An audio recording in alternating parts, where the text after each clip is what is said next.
Hi friends, இன்றைக்கி என்ன சமையல் பார்ப்போமா? இன்றைக்கி வந்து வெண்டைக்காய் தீயல் வாழைப்பூ தோரம் வைக்கலாம்னு சொல்லி ரெடி பண்ணியாச்சு.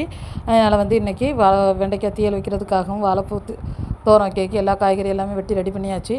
தீயலுக்கு கொஞ்சமாக நல்லெண்ணெய் சேர்த்து அது கூட கடுகு போட்டு பொட்டினோடனே வெட்டி வச்சிருந்த 2 பச்சை மிளகா, ஒரு குத்து கருவேப்பிலை போட்டு தாளிச்சாச்சு. வெட்டி வச்சிருந்தா பல்லாரியும் போட்டு நல்லா வதக்கிக்கிடலாம். அது வதங்கிட்டு இருக்க நேரத்துலேயே வந்து அடுத்து வந்து வெங்காயம் நல்லா வதங்கிட்டு இந்த ஸ்டேஜில் வந்து வெட்டி வச்சிருந்த தக்காளியும் போட்டு நல்லா வதக்கிக்கிடலாம். வதங்கிட்டு இருக்கும்போதே அதில் வந்து கொஞ்சமாக உப்பையும் போட்டு நல்லா மிக்ஸ் பண்ணி ஒரு 10 நிமிஷமாக அப்படியே வதக்கி ரெடி பண்ணி வச்சுக்கிடலாம்.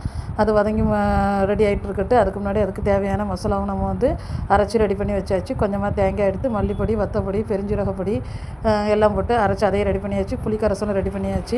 இப்போ வந்து பக்கத்து அடுப்பில் வந்து கொஞ்சமாக தேங்காய் எண்ணெய் சேர்த்து சின்ன வெங்காயம் ஒரு அரை தக்காளி அந்த அளவுக்கு கட் பண்ணி லைட்டாக அந்த எண்ணெயில் படையும் மாதிரி நல்லா வதக்கிக்கிடலாம். வதங்கிட்டு அந்த வெங்காயம் தக்காளி வதங்கிட்டே இருக்கட்டும். இங்கே வந்து பல்லாரி தக்காளி எல்லாமே நல்லா வதங்கிட்டு இந்த ஸ்டேஜில் 1 இன்ச் அளவில் வெட்டி வச்சுருந்தா அந்த வெண்டைக்காவை வந்து நல்லா போட்டு எல்லா எண்ணெயிலையும் படைப்பு நல்லா மிக்ஸ் பண்ணி எடுத்து விட்டுக்கிடலாம். அது காய் நல்லா வெந்துக்கிட்டே இருக்கட்டு. அது கூட வந்து 4-5 சக்கக்கொட்டை கலந்து அதையும் போட்டு நல்லா கொதிக்க வச்சாச்சு. இங்கே வந்து வெங்காயம் தக்காளி நல்லா வதங்கிட்டு இந்த ஸ்டேஜில் வெட்டி வச்சுருந்தா வாழைப்பூவை கழுவி ரெடி பண்ணி வச்சுருந்தேன். அதையும் போட்டு நல்லா மிக்ஸ் பண்ணி எடுத்துக்கலாம். வாழைப்பூ நல்லா வதங்கிட்டு கொஞ்ச நேரம் கழித்து அதுக்கு தேவையான கொஞ்சம் உப்பையும் போட்டு அது கூட நல்லா மிக்ஸ் பண்ணி ஒரு 10 நிமிஷமாக அப்படியே மூடி வச்சிடலாம். 10 நிமிஷமாக மூடி வச்சு அது வெந்துக்கிட்டே இருக்கட்டு. அந்த ஸ்டேஜில் வந்து தீயலுக்கு காய் எல்லாமே நல்லா வதங்கிட்டு ஒரு 10 நிமிஷம் கழித்து உப்பு போட்ட பிறகு தோரத்துக்குள்ளே மசாலாவும் அதில் தட்டி அப்படியே மூடி வச்சுக்கலாம்.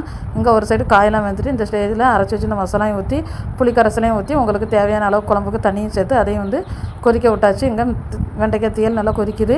அங்கே மசாலா போட்டு ஒரு 10 நிமிஷம் அப்படியே மூடி வச்சிட்டோம்னா மசாலாவும் நல்லா வந்து ஃப்ளேவர் இறங்கிடும். இப்போ நல்லா மிக்ஸ் பண்ணி விட்டுக்கலாம். தோரம் வந்து சூப்பராக ரெடி ஆகிட்டு ஒத்தையாட்டு அழகாக மிக்ஸ் ஆகி ரெடி ஆகிட்டு இங்கே வந்து வெண்டைக்காய் தீயலும் வந்து நல்லா கொதித்து ரெடி ஆகிட்டு இன்றைக்கி மதிய சமையல் வந்து வெண்டைக்காய் தீயல் வாழைப்பூ தோரம் சோறு தான். ஃப்ரெண்ட்ஸ், உங்களுக்கு வீடியோ பிடிச்சிருந்தா லைக் பண்ணுங்கள், ஷேர் பண்ணுங்கள், கமெண்ட் பண்ணுங்கள், நம்ம சேனலை சப்ஸ்கிரைப் பண்ணுங்கள்.